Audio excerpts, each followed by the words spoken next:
Hey everyone, I'm Kabir Nagral. I'm the co-founder of Craze. Just brief background about myself and then sort of like what I'm going to talk about. Craze is an all-in-one HR, payroll, and IT system. We help fast-growing businesses, primarily in India, automate all of their, let's say, people, admin, operations, etc. I'm not going to talk about much about what we do because I know you all didn't really come here for talk about IT and payroll and HR. I think somebody asked me kind of what are the sort of like topics to talk about, and I think the thing that sort of made most sense to me was if I was kind of where you guys are right now, sort of what would I want to actually hear, and what would sort of help me the most. So I'm actually going to talk most about what it's like to build a company, and sort of specifically, I think how people have, let's say, a warped sense of what that actually means. So just quick kind of show of hands here, who are actually building a company right now? Okay, so I can see, more than half of the room. Who all want to build a company in the future as well? Okay, so I think that pretty much covers everyone here. And then maybe if y'all can just shout out, just like what do y'all actually kind of, if you sort of had to attribute, let's say, words or adjectives to kind of building a company, what would it be in terms of sort of how it feels, what it's like? Just feel free to just sort of shout out, just randomly start calling on you. Generalist, okay. So I think those are all fairly accurate. I think one thing that people typically do sort of bring up as well is that it's hard. Or essentially that it's not easy. And I'm here to confirm it's not easy. So just kind of swipe that away. But I think that the one misconception people have is that because it's hard, it's very complicated. I think those are sort of two different words. So of course it's hard. I mean, it requires a level of, let's say, sort of mental strength, fortitude. You have to be able to do a bunch of different stuff everywhere from, hustling, getting customers, building your product at the same time, kind of always internally in your mind, you're like, oh shit, like am I screwing things up? Like, am I doing the right thing? Most of the time, it'll feel painful. But I guess I'm not really going to here to say like how bad it is. What I want to specifically talk about is, even though it's hard, it's not easy. I actually think it's very simple. And I think that's something I wish I knew earlier. So when I say simple, what I mean is, most people think that, okay, when I'm starting a company, it means that I've got to do so many different things, and you have to be, let's say, an expert, and you have to kind of ladder up in terms of every single aspect of actually building a company. And while that's to some degree true, a lot of it actually just comes down to breaking stuff down into simple parts and just consistently, day by day, kind of showing up and executing. So I'll talk about different aspects of this. I think first off is just maybe something here. I know the room's primarily sort of filled with engineers and builders. I actually want to talk a little bit about the other side of stuff, which is getting to customers, talking to them, because I think that's slightly underrated. I'm a builder myself, and so for me, that was something I had to learn as well. Let's just talk about the word sales, right? Most people think, sales is scary, sales is tricky. You sort of picture your, kind of like Don Draper from Mad Men, the kind of guy who has to go and sort of schmooze and charm everybody and everything else. And I think that maybe there is a place in the world for that, but by and large in technology, that's not really what sales looks like. A lot of sales is actually very simple and straightforward. You essentially get someone on a call with you or in a meeting with you, and you really just have to understand what is it that they really want out of whatever their priorities are. It's not about, this is something that I have and I really want for you to use it.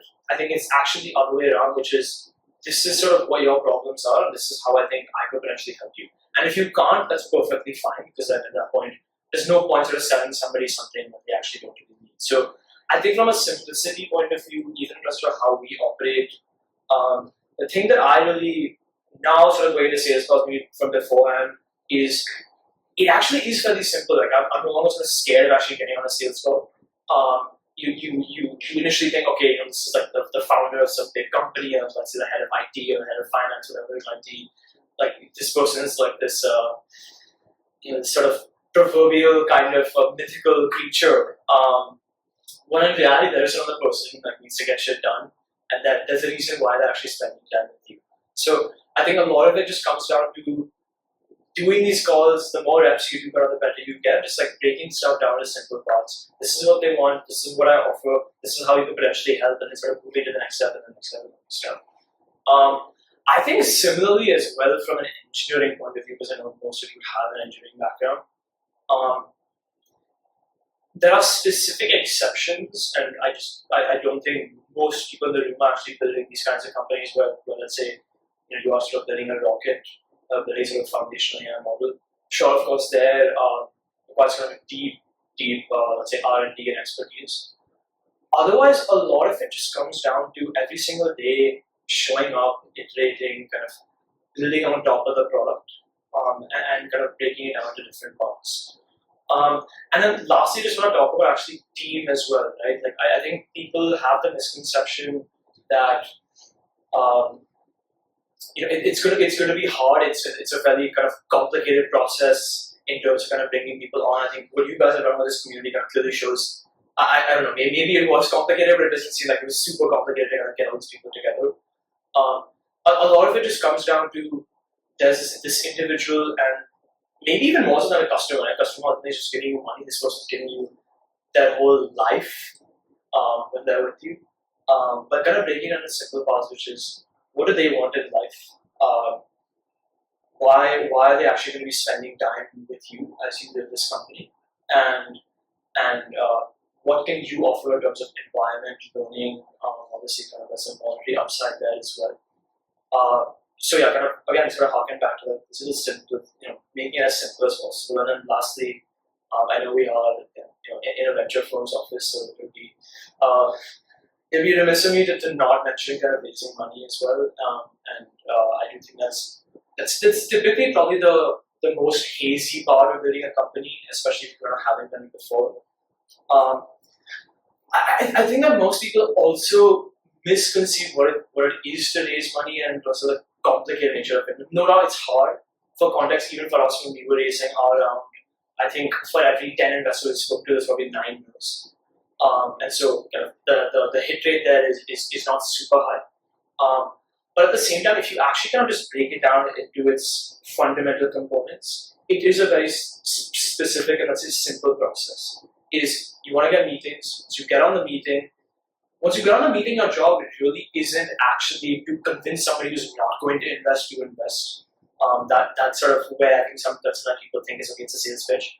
It's for people who already want to invest, sure, that's like the best case scenario, right? Because they're sort of in the money already. And so they were getting people who could invest and making them super excited about wanting to invest. The people who are not going to invest, unless you're like Elon Musk or Sam Altman, they're not going to sort of write you a check anyway. So yeah, sort of breaking down into the let's say the fundamental components of get somebody onto a meeting, post that, kind of doing the follow up, whatever the next steps might be, and then beyond that, actually, it's just a source of I have this one person who's now invested. It's now incumbent upon me, of course, as the founder, but also upon them to now introduce me to other people, kind of create that social network, that social graph. So I think the main message I sort of want you all to take away from this is, sure, it's really hard to build a company, but it's not as complicated as you all think. A lot of it is just literally every single day showing up, putting in the hours, and day by day kind of like executing. And eventually that's sort of when the compounding actually does happen. You sort of improving, 1% every day on an annual basis, and something like a 5-10 year basis, actually significant, orders of magnitudes of it. So yeah, that's probably what I want to talk about. I think we can sort of pause here. I want to make this as interactive as possible. I know. So first of all, thanks to all the Proxima people for inviting me. I think when one of their colleagues reached out to me a few days ago, he said we want to have a seasoned founder based in Mumbai show up, and I guess thanks for the compliment. I don't think I am that. I have lots to prove as well, lots to learn from you guys. Thanks for inviting me. And just if you have any questions, we'd just love to make this an open conversation. I'm sure there's lots of stuff I can learn from all of you guys as well.